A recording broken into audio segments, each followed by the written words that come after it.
You're listening to Audiology. Support our work on Patreon and be sure to submit your requests for topics in the comments below. The Kingdom of Syria, known in Arabic as Al-Mamlaka al-Arabia as-Surya, was a short-lived kingdom that claimed independence in the historical region of Syria. It announced its independence on the 5th of October 1918 with British military approval, setting itself up as a fully independent Arab state with a constitutional government. By the 26th of November 1919, after British forces left the area known as Owita East, it effectively became an independent emirate before declaring itself a kingdom on the 8th of March 1920. This kingdom, though, had a very brief lifespan, just over 4 months, existing from March 8th until July the 25th, 1920. It was under the leadership of Faisal bin Hussein, the son of Sharif Hussein bin Ali. Despite having ambitions to govern the Levant region, Faisal's government could only control a limited area. It was heavily reliant on Britain for support. However, both Britain and France were against the idea of a Greater Syria and refused to recognize the kingdom as a legitimate state. This opposition culminated in the kingdom surrendering to French forces on July 25, 1920, marking its end. The foundation of the Arab Kingdom of Syria was significantly influenced by two key events: the Arab Revolt and what is known as the McMahon-Hussein Correspondence. During this correspondence, the British made promises to the Arabs of establishing their own kingdom if they would rise against the Ottoman Empire. At the same time the British were making these promises, they secretly agreed to the Sykes-Picot Agreement with the French, which contradicted their promises and eventually led to the downfall of the Arab Kingdom of Syria. This was a turning point that made an impact on the formation of modern Arab countries, yet at the time the concept of an Arab kingdom, or a series of them, faced a lot of skepticism and even outright opposition.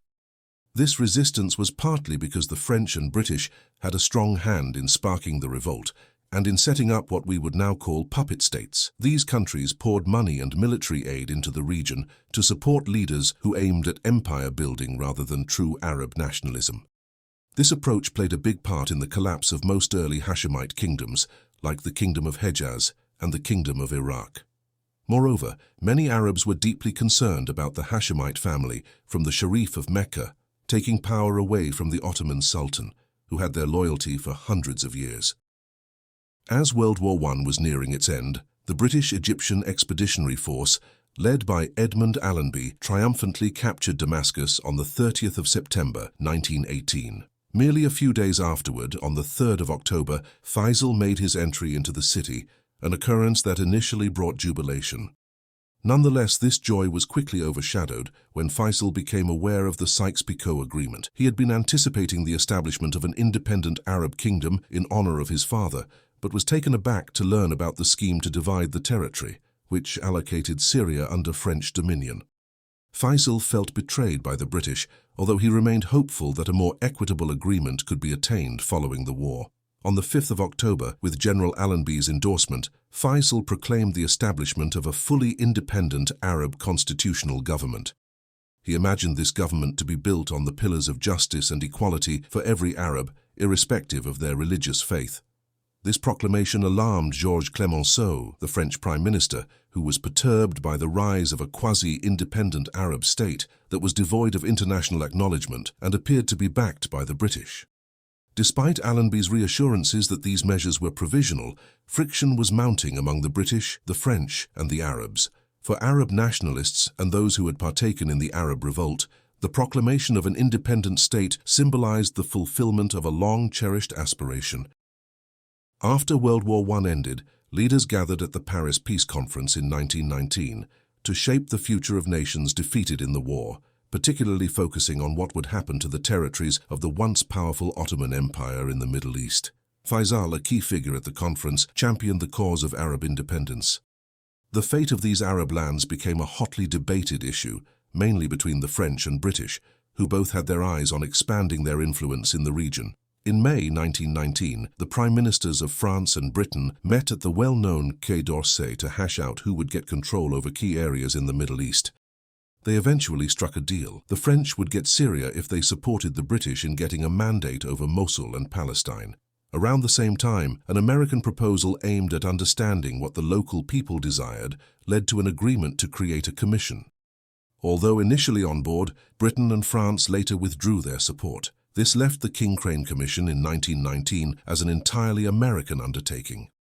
Nevertheless, the Commission's findings, which weren't made public until 3 years later in 1922, after the League of Nations voted on the mandates, revealed a strong desire among Arabs for an independent state. They also showed a clear opposition to French control in the region. In Europe, the unfolding events motivated Syrian nationalist groups like Al-Fatah, also known as the Young Arab Society, to start preparing for a national congress. These groups were pushing for complete independence to form an Arab kingdom under the leadership of Faisal. The efforts towards unity received a boost from the King Crane Commission, and quick elections were organized. These elections saw representatives from across the Arab world, including Palestine and Lebanon, although French interference prevented many from making it. The first official meeting of the Syrian Congress took place on June 3, 1919, electing Al-Fatah member Hashim al-Atassi as its president.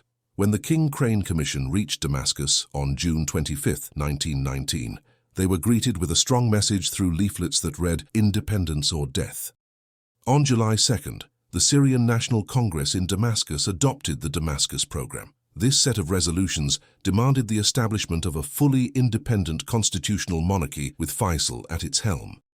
It called for support from the United States and dismissed any claims by the French.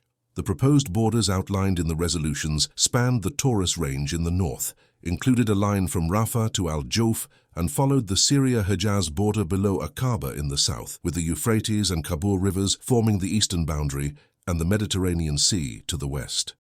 Faisal's hope for British or American support to counter French influence diminished rapidly, especially after the Anglo-French agreement led to the withdrawal of British forces from Syria on November 26, 1919. By January 1920, Faisal found himself signing an agreement with France which admitted French advisory and technical support in Syria without French troop deployment, as long as France was the sole foreign advisor in Syria.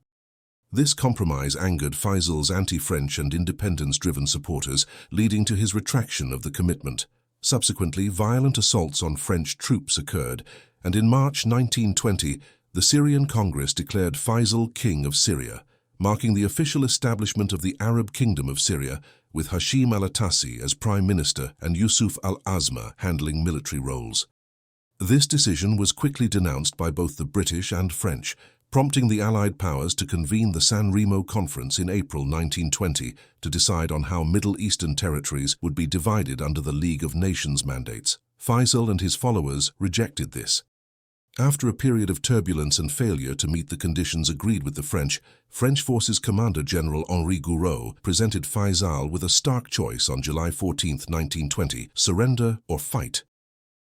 Concerned about the aftermath of a prolonged and brutal conflict with the French, King Faisal decided to surrender. Despite this, Defense Minister Yusuf al-Azma chose to disregard the king's decision.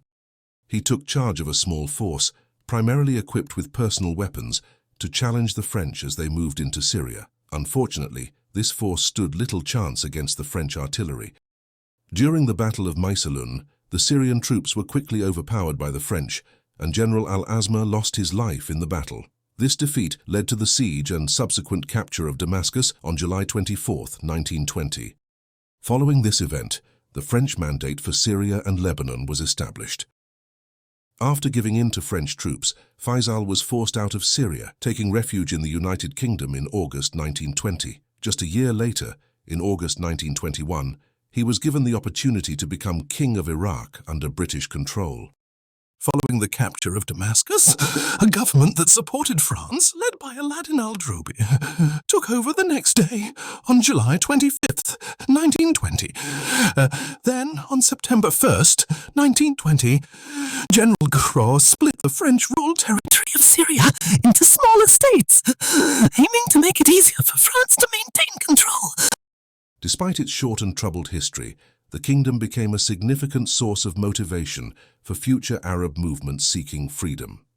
Its story became a classic example of an Arab nation striving to break free from colonial domination, only to face punishment for their bold stand against powerful countries. The fall of the Kingdom of Syria became a powerful symbol, fueling a deep-rooted distrust of European nations, who were viewed as deceptive and oppressive. Thanks for watching. Share your thoughts in the comments and subscribe for more content.